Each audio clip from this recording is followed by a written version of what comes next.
Bonjour, sur le plateau d'Agora Business. Aujourd'hui, nous accueillons Christian Bailly, président du Cercle La Rochefoucauld. Christian, bonjour. Bonjour. Le Cercle La Rochefoucauld, c'est quoi au juste?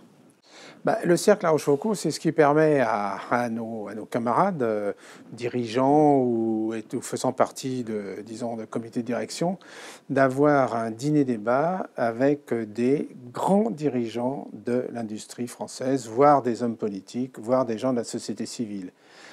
Donc d'avoir dans un premier temps un exposé de ces intervenants de l'ordre de 20 à 25 minutes où ils font le détail de leur programme et ensuite de pratiquer le jeu des questions-réponses. Avec en plus pour l'intervenant la liberté totale puisque nous n'avons pas de journalistes présents dans la salle.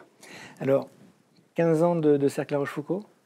Pas en ce qui me concerne, mais le cercle existe depuis 15 ans. Donc sur toutes ces années, quand vous avez pris aussi le cercle en tant que tel, quels sont les personnages qui vous ont le plus marqué? J'ai envie de dire, ils ont tous été importants pour nous. Je ne gère le cercle que depuis, si je ne me trompe pas, 4 ans, quelque chose comme ça.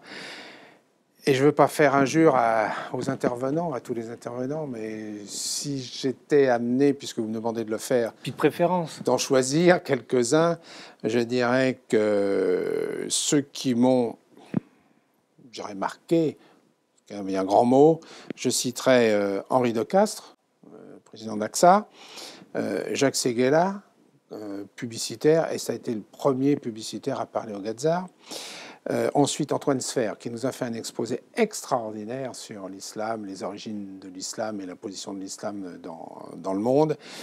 Ensuite, Alexandre Junac, président d'Air France, qui a quelques difficultés aujourd'hui. Ceci étant, il a été brillant. Si on doit un petit peu voir le dessous des cartes, le côté un petit peu logistique, comment ça se passe? Comment ça se passe? D'abord, il faut qu'on ait des candidats. Alors, comment est-on des candidats? Je dirais, ce sont tous les membres du bureau qui se remontent les manches, qui sortent leurs contacts et qui disent « Tiens, j'ai la possibilité d'avoir un tel, ou j'ai le contact ».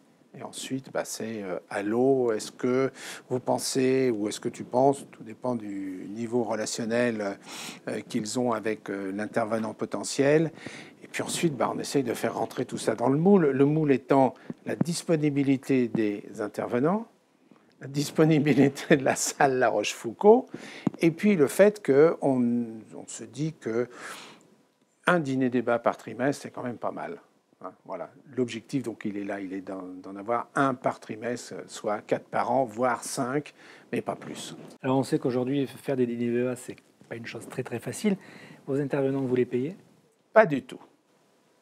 Non. C'est une règle d'or? C'est une règle d'or. Dernière question, Christian Bailly.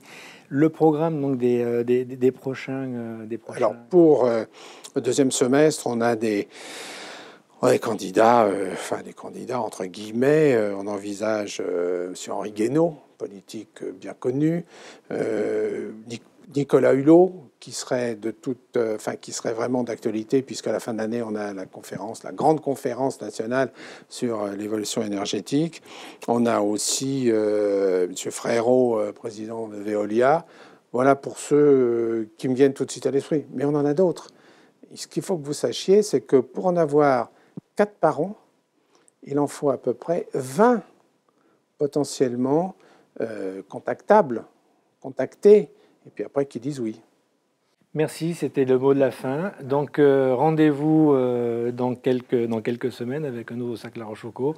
Merci beaucoup Christian, à bientôt. Merci Eric.